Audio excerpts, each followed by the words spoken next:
Yeah. Oh, yeah. I'm feeling the lightning. I'm Oh, feeling the man. lightning, baby. Holy moly, guacamole. We have a yeah.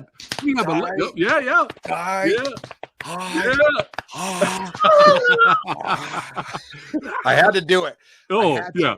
Yeah, Oh, that's what connected us, Joel, when we first were doing live streams together. Well, you like, know what? Oh my when God. I think when we our very first episode years ago, we did that. Yeah. I don't know why. And then you were like, "Are you a fan of that movie?" I said, "You kidding me?" Yeah. Love it. Sorry, go ahead. We're brothers now. But holy moly, we have the man, the myth, the legend, the showstopper, the icon, the main event. That's right. James Lightning Pax here on the channel, hanging out in the movie dojo. Brother, how are you, my friend? Thank you for doing this. Not at all. Not at all. Yes. Joe and Preston, thank you for inviting me. And I actually saw a couple of episodes that you did, and I thought was quite interesting. And I have to tell you, your intro was definitely a class intro. I love it. I love it. And you added that lightning in the screen, that special effect. It's amazing. It brings me back 35 years ago when I was making the Big Trouble in Little China. It has created so much magic, which is what we're going to be talking about. But you go ahead and ask me the questions, and then I'll tell you what I think is so magical about Big Trouble. Oh, yeah. 35 years later, you will not find another movie as original as Big Trouble. That's right. That's right. Yeah, we're going to get into that old school magic that's still rocking today. But first, I gotta blow it up here. We got to show the shirt. Show the shirt. There you go. Represent. There you go. I love it. Got to represent. Oh, and James got the shirt. Look at that. Me too. Yeah. And my enamel pin, I designed it myself. And it's night glow. It glows at night. Wow. That is awesome. Last enamel pin, my company designed it. And we had it made in China. And, we do a mail service and sell it all over the world. How cool is that? Yeah, that's awesome. That is awesome. It glows in the dark, guys. You guys know you want one. Take a look. Look at that. That's very detailed design. Very detailed design. Oh yeah. Yeah. Right now we got fans in the audience. They're throwing it up. They're very excited. Lady Danish in the house saying hello. That's right. We have Heather in the house saying hello. Yes. I can't see you, but I want to say hello to all the fans around the world. I know there are a lot of them around the world. Oh yeah. And Heather says, love, Big Trouble in Little China. That's right. We got Brennan here saying, big fan. They already want the pin. They already want that pin. Perfect, Heather. I see the little picture there. Yeah. Hey, Preston. Yeah. Yo. I just remembered right now over here. I have a cup of lightning. Can you see them? We'll blow it up. Oh yeah. Where'd you get that? It was for a fan fest, and I went to go see. It was like a couple years ago. I went to go see Big Trouble in Little China on a 35mm print. Oh, I'm jealous. In the theater because I didn't get to do that as a kid, right? Yeah. So I wanted to see it on 35mm, the way it was supposed to be. Yeah, that's right. And they gave me that and a bunch of other cool stuff. But I remember, oh wait, man, I got lightning cup. Yeah. Well, I had to invite you here to co-host with me, my brother, because we are Big Trouble fans. But first, let's go ahead and jump right into some questions here. James, sir, when did you start taking martial arts? And what gave you the bug, the filmmaking bug, the acting bug? What kind of inspired you and motivated you to get in the industry? Definitely, one and only, it was Bruce Lee that inspired me into my journey of Kung Fu and martial art learning since I was probably 15, 16 years old, Yeah. I learned anything from Taekwondo to Karate to what's it called? Aikido. I learned all of that before I was 18. And I was so inspired by Mr. Bruce. He's such a legend. Because when he was already famous, I was just a kid in Hong Kong and saw him on TV. And I just said, this man is so incredible. He's like a machine. And I was totally impressed. I mean, I won't be able to tell you all the details of what he'd done before, but he definitely inspired me. And he definitely stood up for the Asian people, because back then, I have to tell you, Hong Kong, Singapore, Malaysia, all these countries, back then, they call it a third world country. Asians, yes, a lot of Asians, a lot of Chinese in populations, but weren't as respected as today because Hong Kong was British colony. You know that, right? Yes. For years, it was given back in 90-something, which is definitely need to be respected, Hong Kong and China. Yes, but sir. Before that, I learned the martial arts, and I was also a singer. I was also a dancer, believe it or not. I do jazz and ballet. I Nice. was a ballet dancer for Hong Kong Royal Ballet as a guest principal. So Nice. everything I do is related to art, performing art, but not. Yes. But who inspired me into acting? Again, the legendary, what's his name? All of a sudden, I slipped my mind. Streetcar Named Desire. Marlon Brando. Yes. Oh, Yeah. nice. Yeah, he's the man, Nice. Oh, yeah. top 10 actors and actresses in the world, and his great acting, whether it's the Italian Mob or Streetcar Named Desire, really inspired me, how to be a good actor. And when I was learning acting, I was saying to myself that all the American Asian actors working in Hollywood would only be able to act in Asian part that was given. That was the first question I asked myself when I learned it. But after I kind of went from New York and got the job for Big Trouble, and I established myself, with at least 20 TV movies and then series, and then I already got Big Trouble, came out, and also the big show Nasty Boy, which only lasted 13 episodes. I don't know if you saw it, but it was an incredible series. I'm telling you. Yeah, we're going to get into that in a second. But yeah, that's awesome. Bruce Lee because all that is related. Right, yeah. And after all of that, then all of a sudden, I go back to my agent. I said, can I be treated just like anybody, without thinking about my color, whether black or white or yellow, whatever? Can I just go up and auditioning for parts that could be a doctor, okay, or could be a lawyer, but it doesn't have to be white or black, could be Asian, right? Right. And tells me that you're dreaming. It's okay. So after that, I left her, and then I went on with other agent who was more in tune with what I said. Right. Always a forward thinker. I'm never a follower. I don't follow anybody. I always originate with what my thoughts are or my ideas. And I was way too early for the Asian scene. And I'm glad 35 years later, finally, Asians are getting their share. Still not enough. At least out of 10 TV shows streaming, at least 5 of them has an Asian character lead in it. Just like when I was doing Nasty Boy, I was one of the 5 lead. Although I only had 1 episode out of 13, everybody else had 2 or more than 5. Right. Storyline on that specific person. Again, that was not fair, but it's all past. It's all good. It was a great show, and I was glad I was in it. But pretty much that gives you a nutshell of how I went into it.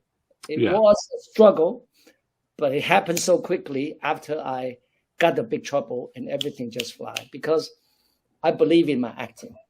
Because I don't do anything second-handed, and I don't do anything second-rated. I believe in if I want to do something, it has to be better than anybody else, or I'm the top grade in whatever I do, whether it's kung fu, whether it's ballet, or whether it's jazz, or whether it's singing. 18, I was already in South America, Chile. Believe it or not, I was just a, college student. I was there already performing for thousands and thousands of Chilean ladies, and they all went crazy. I don't know why. James Pax. Related to Latin culture. I'm very much into Latin culture. My not grandparents, my godparents, They live in New Jersey because I went to a high school in New Jersey. They pick me up every weekend to go to their house and have dinner with them, and they take me to all their dances and church and all of that. So I'm very in tune with the Latin culture. But on top of that, I was in Chile when I was 18. Instantly, after 2 shows on TV, I'm an instant star. Wow. Long time ago, of course, as a singer, Yeah. Pretty much that's what I believe in. Whatever I do, it's got to be best of the best. Otherwise, I don't even do it. I don't waste my time unless I am the best or one of the best in that field. Copy that. That's a great attitude to have, right, Joel? Oh, for sure. 100%. Yeah. Well, you were doing television, James. Were you modeling at the same time, or this came before that? From the very beginning, I was already a amateur model. Okay, but it grew very quickly. Even in New York, I was already doing left and right. Yeah. Commercials like Old Spice. Can you imagine Old Spice? In the history of Old Spice, the first Asian man. Wow. That's amazing. Somebody find that commercial. Someone find that commercial and send it to me right away. That's awesome. Yeah. But sometimes I said sometimes I believe in faith and I believe in these natural signs. Let me tell you a little story, really funny. Sure. When I was like twirling my thumb, I said, "Oh my God, I tried so hard and no parts come to me." And all of a sudden, I was just sitting in the park having my lunch, having my McDonald's, and all of a sudden, a pigeon flew on top of me and shit on my shoulder. I said, "My God, do I not have a bad day?" I'm worrying about how I'm gonna make it, and I get shitted. Clearly enough, 2 hours later, I got a call from my agent and said, "Oh, you just landed 2 commercials that you auditioned in the last 2 weeks. Oh my God, you're going to make a lot of money." Wow. That's how I started my career as a commercial actor. And I was always the first Asian representative in that brand. Wow.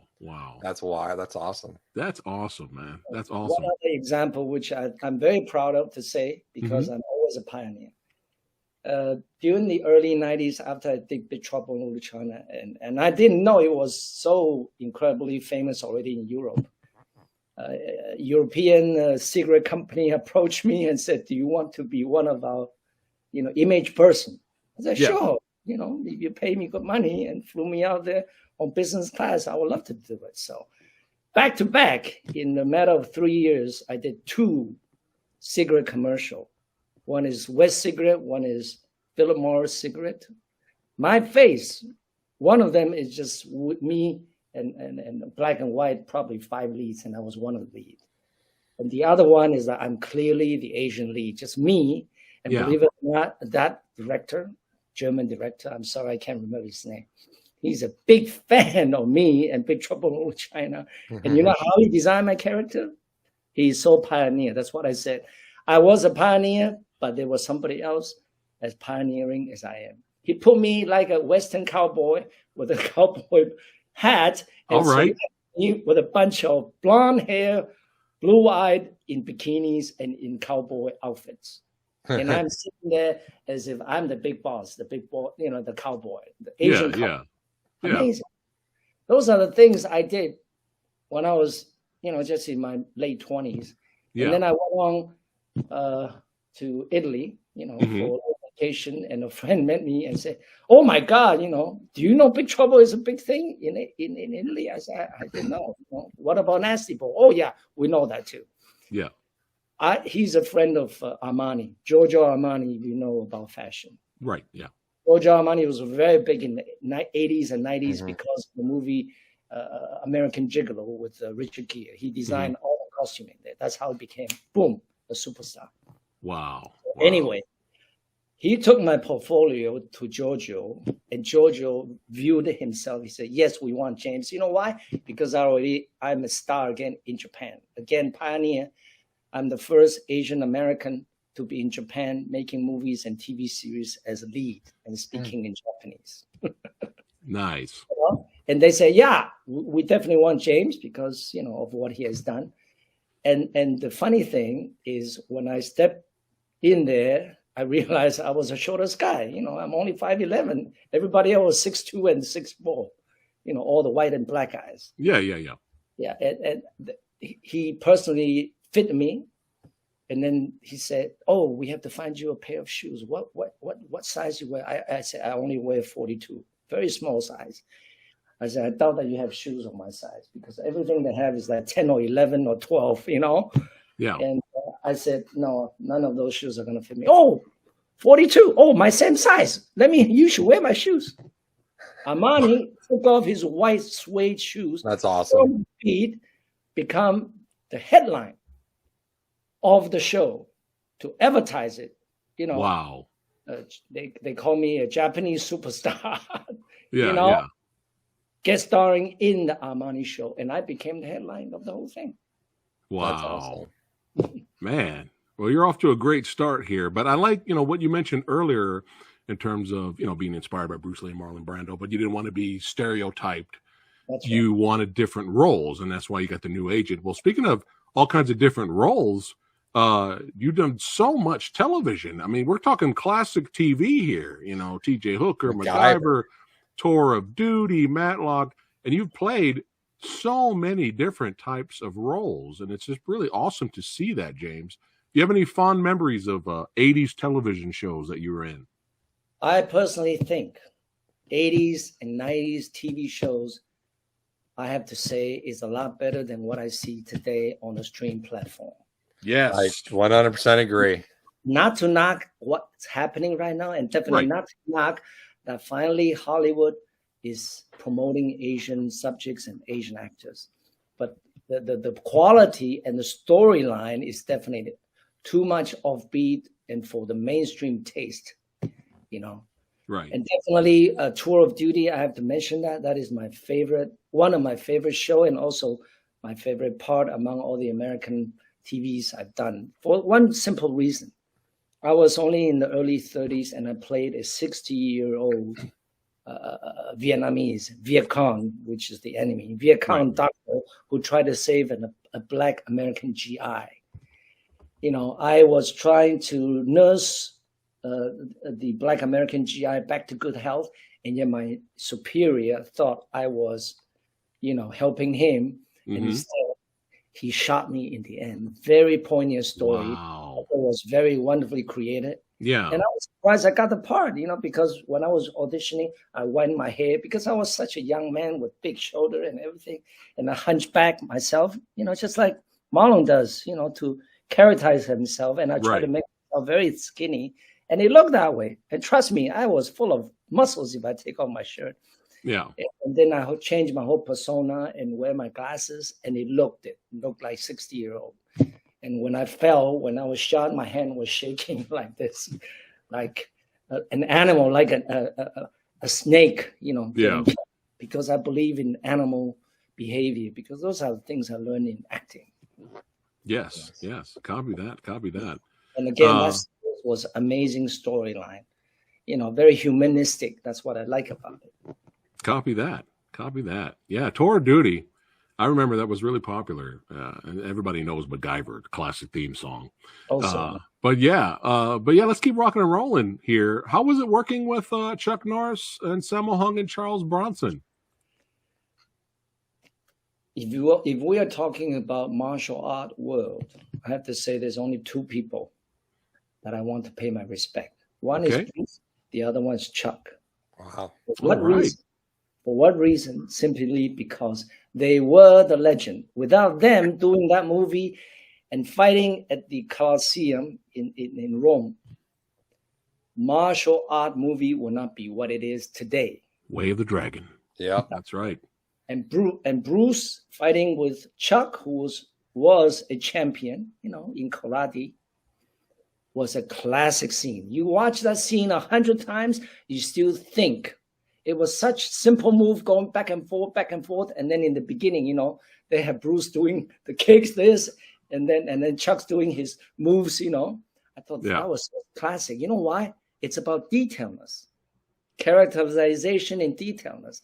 You talk about the movie today action, all you see is bang, bang, bang, bang, bang, bang, bang, and then throwing everybody apart. and you don't really see how do they prepare for a fight. Right.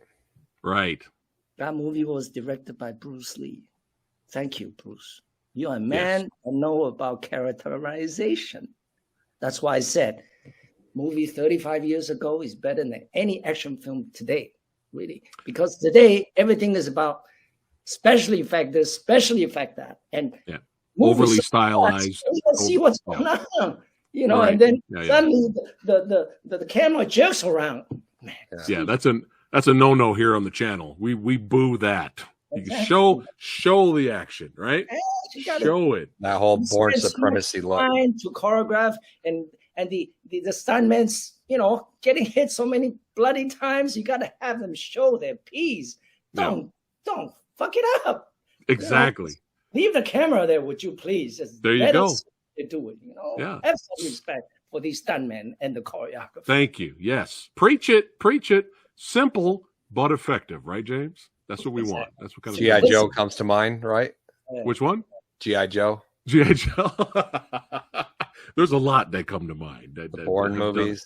I've done it wrong. Yeah. Always like camera is like running, and shaking around, and you see a lot of action going on, but you don't see anything really. Exactly. Any details, Yeah. No, very, very well said. Perfectly said. But I revisited a movie I haven't seen in a long time, Kinjite. Oh, wow.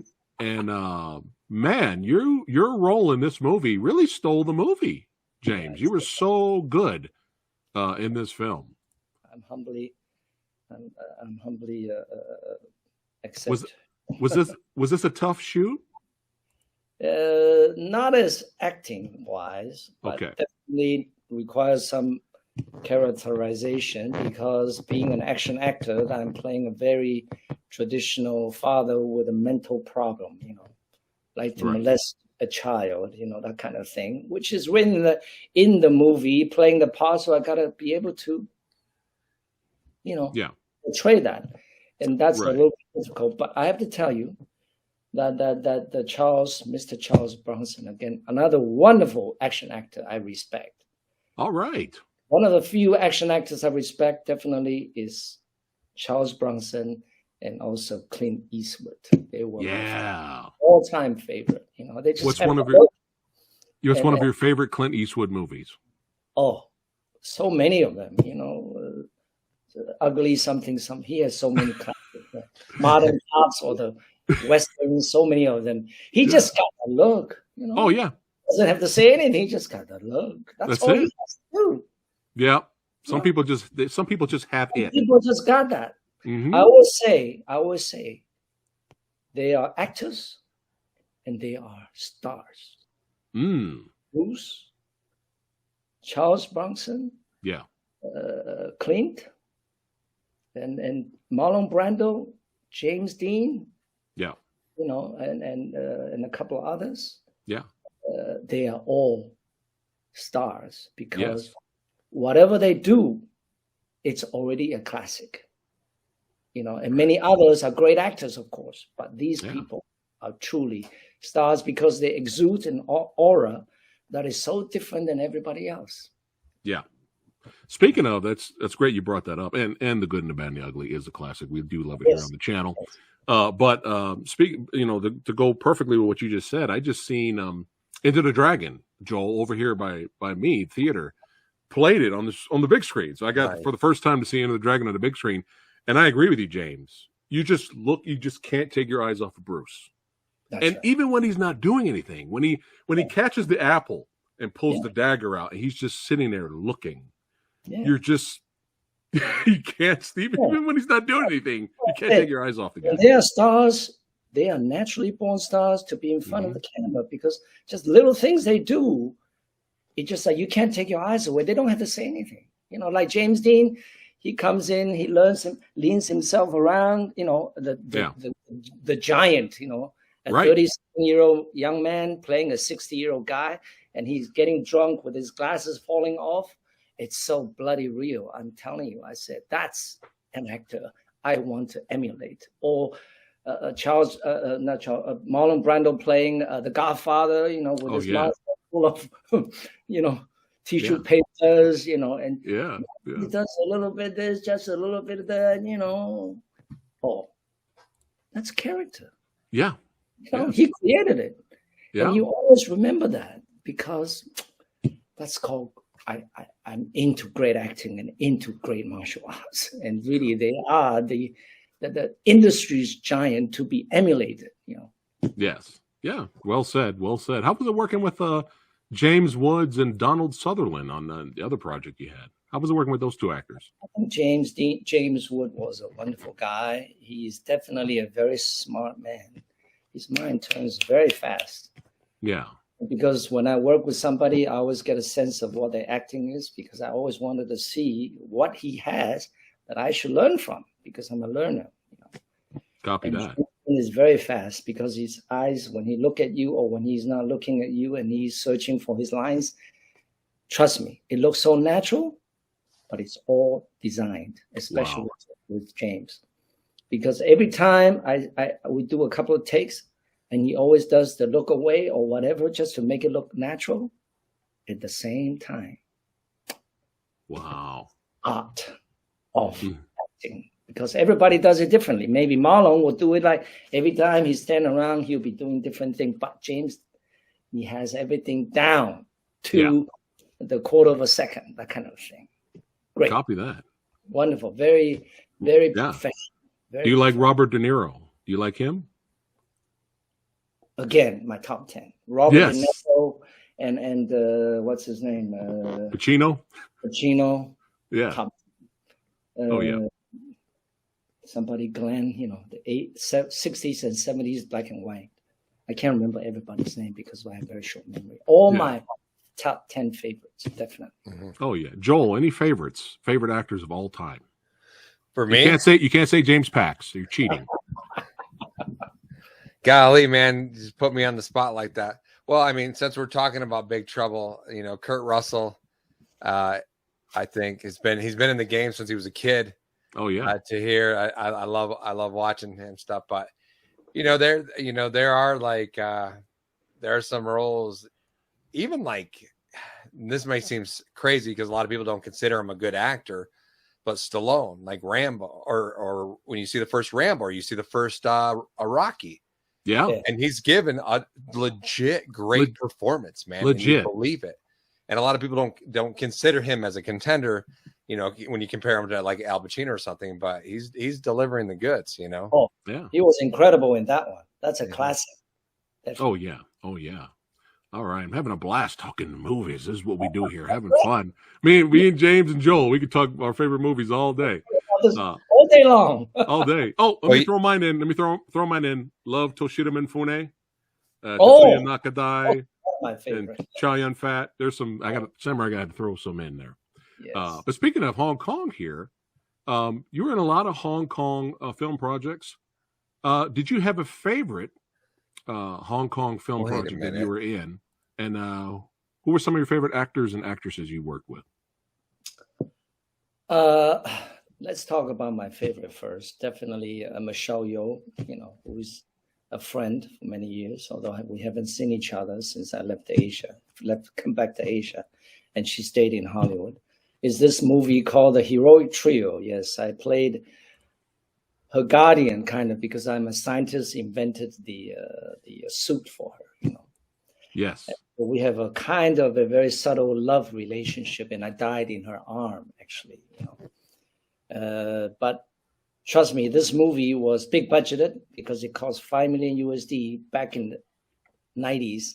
In Asia, you can hardly find any movie that's more than $1 million USD. And that movie was $5 million USD and did 20 million overall in Asia, which is a huge hit already back in the 90s in Asia, you know. So because they had 3 female lead, they are the true lead. They are the 3 fantastic lady warriors, kind of like Marvel, but they are Asian ladies. Better. That kind of, you know.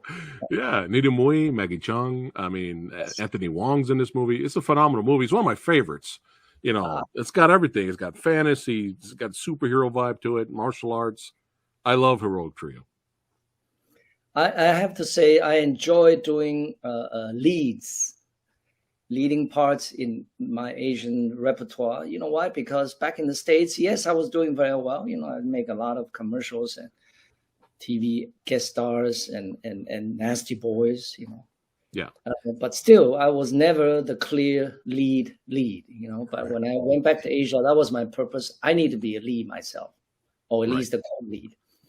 And although the budgets are very small, all of them are, you know, 1 million or 1.5 million only. But it really allowed me a chance to really portray the character that I want to portray, you know. Nice. And it worked very well. There's a movie, I don't know what they call it in English, but I play a what do you call it? A murderer, you know, a ladies' man who has 3 women surrounding him and 3 relationships going on at the same time.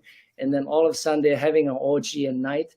And then one of the lady, you know, the 2 ladies got so jealous of each other, and somehow one of the lady died, and I had to help to chop her up and put her body, remaining part, in the box, and then use the acids trying to. Whoa, this sounds wild. I want to see this. Wow, it's a great movie, little movie, and it won awards in Taiwan. You know, they call it the Golden Horse Award. Nice. But Joel, we're gonna have to look that up. Story, real event, basically. You know. Nice, yeah. And so I had a lot of characterization to do. You know. Yeah. How to what do you call it? Romanticizing with 3 ladies, and yet still show the part of that he can be an evil at the same time. You know? Yeah, I like that. I like it. We're gonna have to find it. We're gonna hunt it down, Joel. I'm gonna have to check that one out. Yeah. On those pictures that you showed of those movies, did I see the Dragon Chronicles? That's the one. Or what's it called? No, that's one, not that one. The Maiden Chronicles. Well, they call it the Maiden Dragon Chronicles too. Mountains or something right here. In yeah. These 4 are the movies I star in. Yes. Nice. Yeah, and I'm just putting it together now. You're the guy that cuts off his leg, right? I cut so many people's legs. Yeah.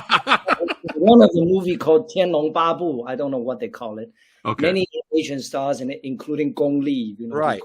Back in the 80s, he was very famous. And I was a crippled guy kind of thing, you know. But right. So I had the chance to play all type of characters, which is really what I like. I want to. Yes. Really, you know, give me a chance to tear myself up, you know.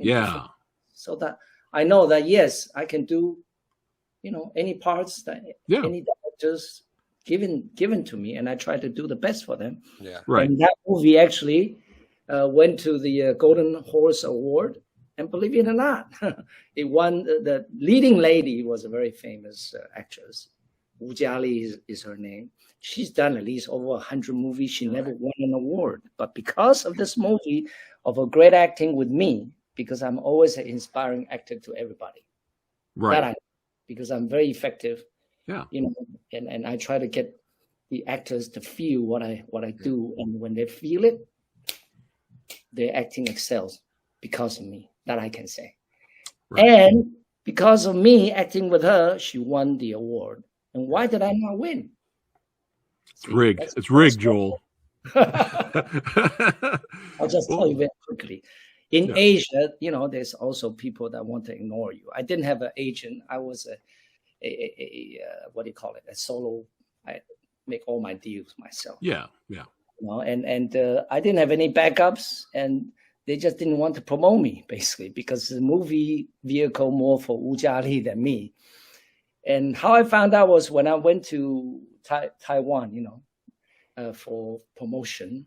Yeah. And one of the judge came up to me. He said, "James, is that you, James? You are in this movie?" I said, "Yeah. I mean, you know, how do you like it?" He said, "I love it. I'm one of the judge in the Golden Horse Award, but we are so amazed that with such a great acting of yours, you are not nominated to be the best actor."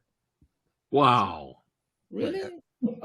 Oh, well, you know, I'm just an American actor. I'm kind of a, you know, fresh off the boat in Hong Kong here. You know, oh no. He said, "Oh, you were so incredible." They said, "If they had nominated you, you would have been the best actor for that year." I said, "Well, thank you. I appreciate it." At least I know somebody appreciates they recognize the skills. They recognize the skill. That's right. That's right. Well, I mean, that's awesome. You got this opportunity to play the leads and to stretch as an actor and perfect your craft, right? I mean, that's awesome. That's awesome. Oh, we got a fan here. Sexy Sumo says, James is the one and only Raiden. Lightning rules, and now I'm off to work.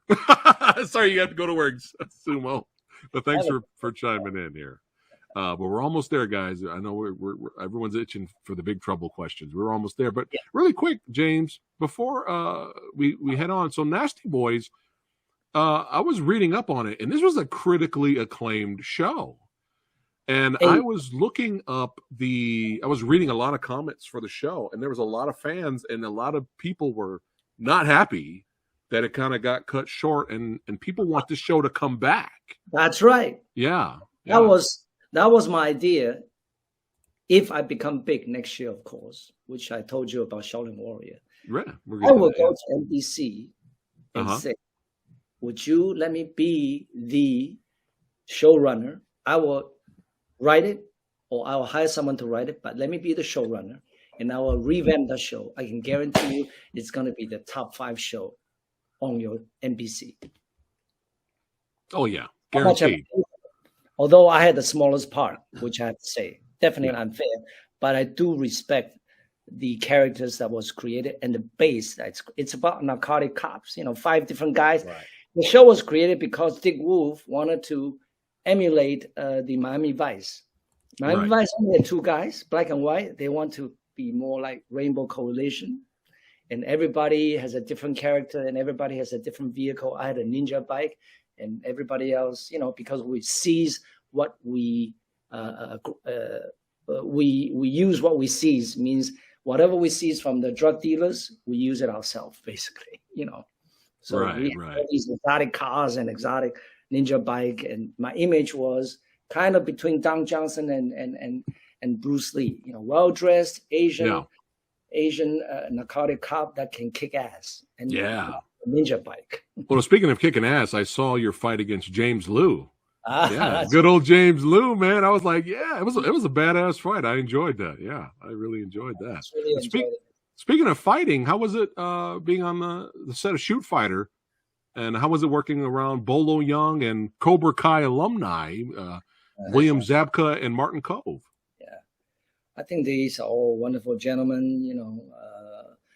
Unfortunately, I didn't get to fight, which is also good. So give me a chance to be more of an actor. I'm just like a judge, executive kind of thing. Right. I love my suit. I love the way they put me in my suit. I look good in suits.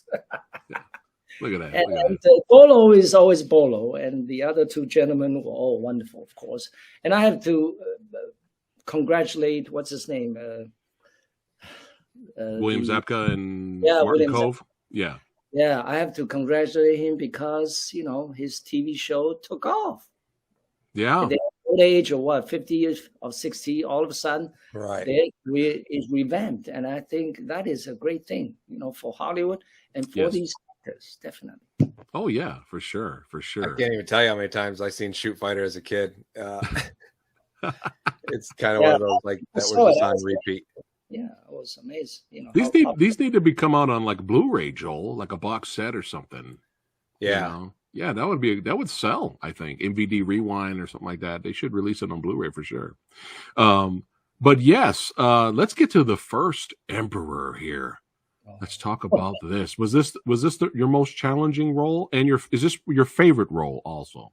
I have to say, I have a lot to do with the production and the script. Although I did not write the script.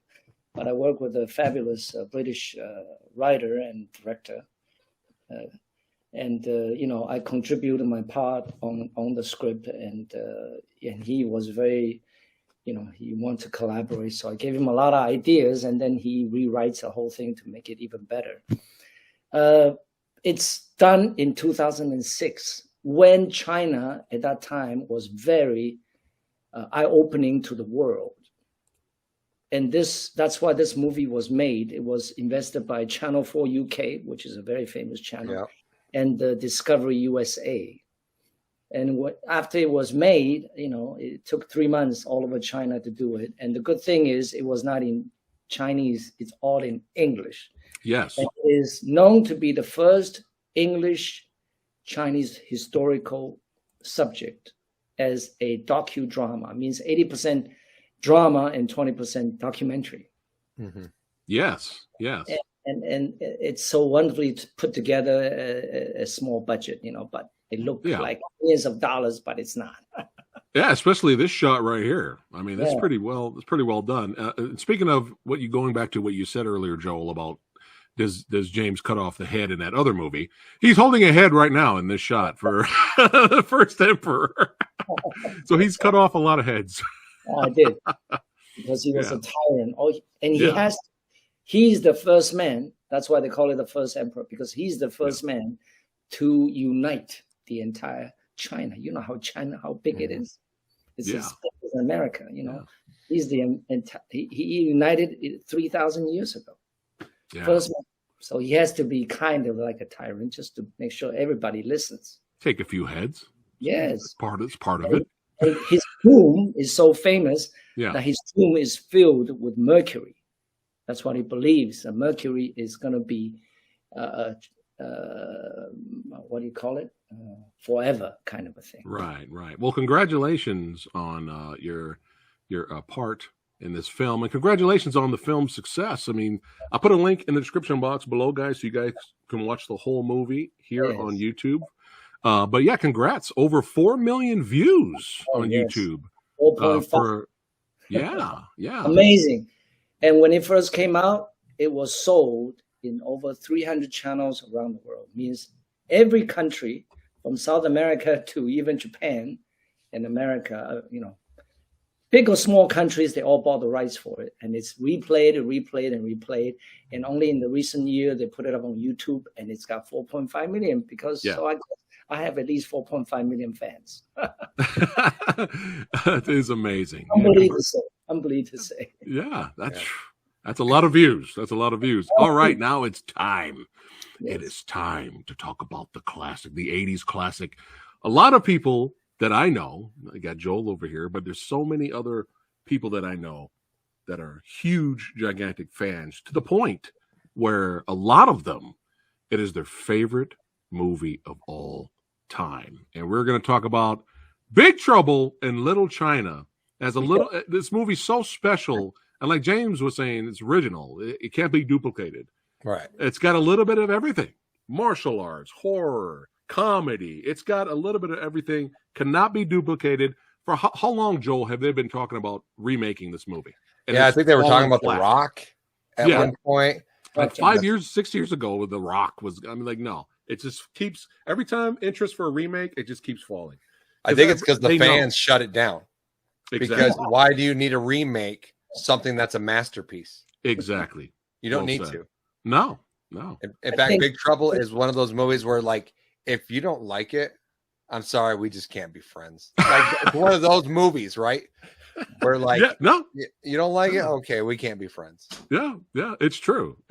So, Joel, the floor is yours for the Big Trouble questions, my friend. Go for it. Yes. Oh, man. So, first of all, I want to know, do you remember the audition process at all for Big Trouble in Little China? How did that go? This is a classic story. I tell you, that was like back 35 something years ago. I was in my early 20s, and I was all pumped up, full of muscles. I take off my shirt, I look just like Bruce Lee. I can tell you that. That's how fit I was. And almost every kick that Bruce Lee can do, I can do about 80% of what he can do. And so when my agent, who was a very famous agent, and he said, "Oh, there's this part coming from New York for audition.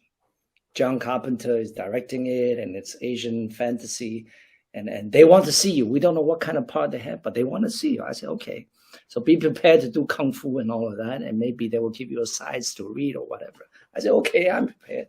So I got my partner who actually was into wushu. Wushu is the sports of kung fu, international sports now. And he studied in China. So he taught me some moves in wushu, kicking, and then the weapons, the spear and all of that. So I took a couple of lessons from him. And then I said, "You got to go with me for this audition because you never know." He was just a teacher. So let's audition together, but we got to be prepared, So him and I at least practiced like 4 or 5 hours, of fist fighting, right into weapon fighting and all of that. And then so we went in and auditioned, and of course, John didn't know who I was, and he said, go ahead, just do what you can, show us the action first. So we did like a 10-minute nonstop from fist fighting into weapon, nonstop. Nice. Wow. For 10 straight minutes, and nobody say stop. And so we just did the whole 10 minutes. And after that, John stood up and said, oh my God, this is the best live audition I've seen so far. So I got my part. Nice. I wonder if that's on tape somewhere. I know. It was so classic. But one other thing, little, story to tell. I tell you, like I said, I'm always very ambitious, because they sent me the script and I read it, and the leading part was not Lightning, but the leading part was, the sidekick of Caruso. So I was thinking maybe they're going to have me read this part. And yes, they did let me read that part, for the acting audition. And yet they didn't offer me the part. Instead, they offered me this part, Lightning. And then I look at my script again when my agent said, oh, you know what? They're going to offer you this part, which is not the lead, but it's very good lead. It's a nemesis. I read it. I said, excuse me, this has no lines. So I was kind of laughing to myself, and I was kind of making a little comment to my agent. He said, oh, don't worry, John's movies is going to be big. Maybe this is going to be classic, just do it. So at the time, I actually got another offer from General Hospital. And they were offering me a lot of money. I think it was like $300,000 or something, for like a 6 months contract, which is unheard of for an Asian actor. So I had to make a decision, either stay in New York for another 6 months or take this big trouble.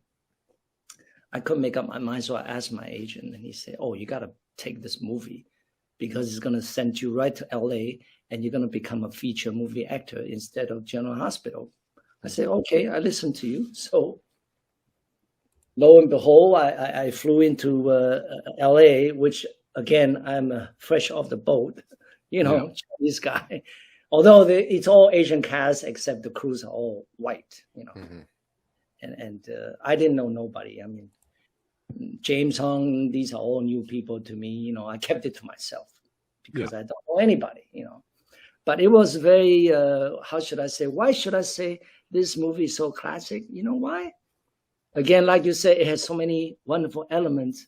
But the fact of the matter is there is little special effect. Everything is done real. Even when the three guys, I was strapped onto a gear to go up and down. It was very tough. Back then, those gears was definitely not comfortable. And then 3 of the guys do a flip in the air, and then at the end, and they throw the knife.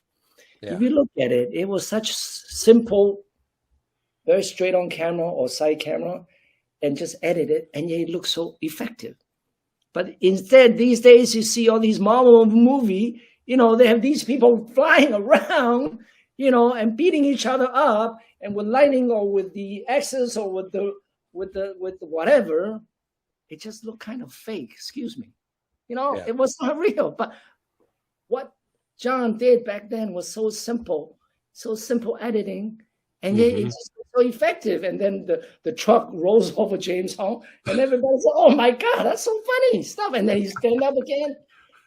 That's why I said it doesn't need too many CGI. It needs ingenuity, and it needs creativity, and it needs daringness to do things like this. And in details, it's all done in details. The action, the truck rolling over, and then he stood up and said, "Oh my God, this guy," and the reaction from the crowd and all of that. Yeah. It's so detailed designed. That's the genius of John Carpenter, who can recreate from a script which doesn't give you any image, and then he recreated out of his head to make it something like this. Because I read the script, the script doesn't really do me a lot. Right. But when you see the movie, you say, "Oh, this is really incredible." Visually, the only special effect I can tell you is the lightning. The lightning was put in after. Right. Everything else was all real. Well, and even the sets, remember the Buddha was like falling from this end to the other end? Yeah. I can tell you, those are all real Buddhas. It wasn't like drawn in or anything. And they just have to shoot it, have somebody push it, and it's go amazing. I'm telling you, all real. And they can only do one take only. That's the beauty of it. Wow. That's amazing. And also the grate that you put on fire that falls behind you. Yeah, that's also something I wanted to tell the fans. Yeah. Right, but before that, hold that, James. Really quick, I got a little clip for all you badasses watching. Let's go back in time here. Let's see James in action here.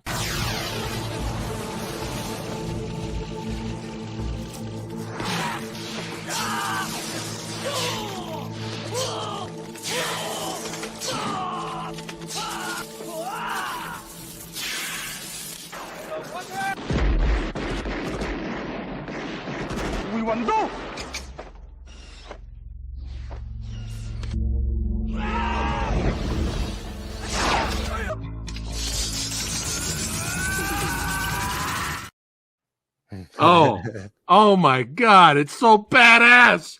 It is so badass. It's so amazing. I'm sorry, I'm fanboying right now. I'm sorry. Cleaning, no CGI, and yet it's so effective. Like within 5 seconds, everything is going on. And it's so real. Oh yeah, like the best entry of a Nemesis ever. Like, it's so good. I remember as the kid watching it, going, they just cranked this thing to 100. Like this is insane. Yeah, and it stuck with me. Like even though like Wang is the lead Asian in that movie. Yeah, when I walked away, all I remembered was lightning. That's the one thing I remember. Like it was just so like vivid in my mind, and the three storms and stuff like that. Yeah, and it's just all the scenes you're in is just really iconic, especially the underground scene. But you're going to tell us how they did that, but I want to show a little snippet of it right here. One of the most amazing, iconic scenes from the film. Amazing.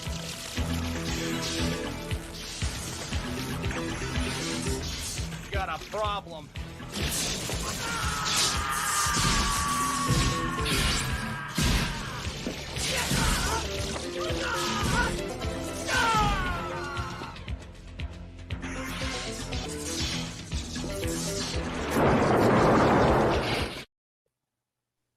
Right? Dude. All right, James. How? That was just a little snippet of the scene, but how did you guys put that together?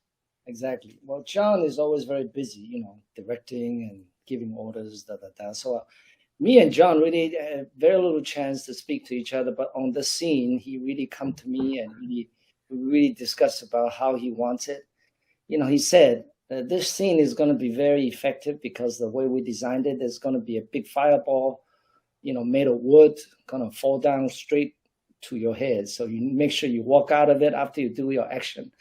But we need to make it look great, because you got 4 corners, and then I'm going to have lightning going through the tunnels and all of that. So I said, fine, John, let me design something interesting so that you're going to be happy. All right. So that's why everything I do is designed. Just like James Wood, he designed everything. And that's what I do. Even when I came down from the seating, you see the movement is probably less than 10 movements. Mm-hmm. But it looks so effective. Why? Because it is not like just going. Yeah. And see anything. I slow it down and there is pause in between so that there is like a dance. There's a rhythm. There's a fly, there's a quick and slow. And so that it has a chance when I imagine they're going to draw in the lightning, when I stop right there, so that it has a rhythm to it. It's like a dance. And that's why after the lightning is drawn in, it becomes, oh my God, even I saw it. I said, what I designed, the CGI guy really digs it. And he really reads my mind of how I design my movement. And that's why it becomes such a classic. Same thing in the tunnel. So I said, okay, I'm going to do something different. I'm going to go right to the seating because in order for a fireball to come down, I got to cut off something, right? So I said, I got to cut off 4 corners first in order for the fireball to come down. So I go left and right, and then I think I'll go also to the 4 corners. And then I walk out and this big wood made. It was actually made with very heavy wood. After I walk out, I couldn't look back, but I can feel it because wow, it was only like a meter or a feet or two right behind me, because I want to make it look so real. And it just fell right behind me. I can feel the wind and the heat right behind me. And it just go, I can hear it. I just tried to be cool and just keep on walking, Yeah. Classic scene. I agree, because it's so original. And lightning is going from corner to corner. And then the Caruso and then Wang was like scrambling to get the hell out of there. Oh, yeah. Again, it's original. It's original. Yeah. You want to follow the scene like that. Again, it's all done with design and rhythm to it. So that's why it's so classic. You know why? Because I can tell you, if it's Marvel movie today and another director doing it, they're going to be doing that. And that's it. You don't even know what's going on. And yet, no, everything is done in details. You see every little move and how the lightning is traveling. That's why I say